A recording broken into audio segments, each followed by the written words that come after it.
আপনারা কেউ কি মনে কষ্ট নেবেন আমি যদি এই যে মাইক ম্যানের সাথে একটু কথা বলি? ওকে তিরস্কার করবেন? করবেন না। ছোট ভাই, তুমি আমার একটা কথা বলি, মনে কিছু করিও না। তুমি আজকে ঈশার নামাজ পড়ো নাই কিন্তু। হাসতেছেন কেন? আরে বলো, কোন জায়গায় আসছি ভাই? আপনার কি যে কোনো কথায় হাসেন? কথা বুঝবেন আগে, কত গুরুত্বপূর্ণ কথা বলতেছি। আমার আসলে ওয়াজ করার ইচ্ছাই চলে যাচ্ছে দিন দিন। তুমি তো আজকে ঈশার নামাজ পড়ো নাই। হাসির কি হলো? ও পড়ে নাই নামাজ, মানে হাসির কি আছে এখানে? এটা আমি বুঝতে পারছি ও পড়ে নাই। এবার ওকে দিয়ে বলি, প্যান্ডেলওয়ালা আছে এই জায়গায়? প্যান্ডেলওয়ালা আছে? আজকে তোমাদের ভলান্টিয়ার কতজন? সবাইকে ডাকো। ওখান থেকে আমি মিনিমাম ছেলে পেলেকে বাইরে করবো যারা ঈশার নামাজ পড়ে নাই। সব বাইরে আছে না?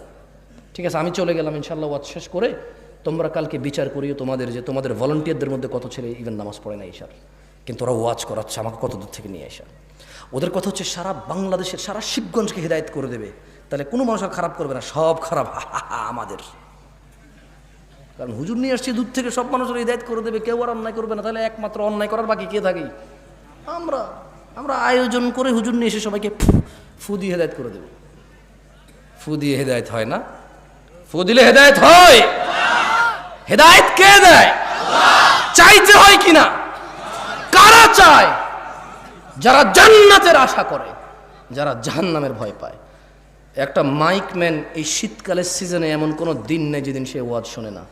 এদেশের ওয়াজ যদি মানুষের খুব বেশি একটা কাজে আসতো, সবার আগে ও সবচাইতে ভালো মানুষ হতো। আমি ওকে খারাপ বলছি না, আমি ওকে মানুষ হিসেবে খারাপ বলছি না। আমার ওয়াজ যদি কারো কাজে আসতো, আমি বিলিভ করি প্যান্ডেলওয়ালা, মাইকওয়ালা আর স্বেচ্ছাসেবক ভলান্টিয়ারদের সবার আগে কাজে আসতো। কিন্তু আমি দেখেছি এদেশের আয়োজকদের মধ্যেই বেনামাজি, ঘুষখোর, সুদখোরে ভরপুর থাকে। দু একজন ভালো থাকে, দু একজনের ইচ্ছা চেষ্টায়। বাকিরা যে সাড়া দেয় এটার জন্য তারা নেকি পাবে যদি তারা নামাজি হয়ে মরে। আর বেনামাজি মরলেও তুলে হিসেবেই আসবে না। আল্লাহ আমাদের বোঝার তৌফিক দান করুন।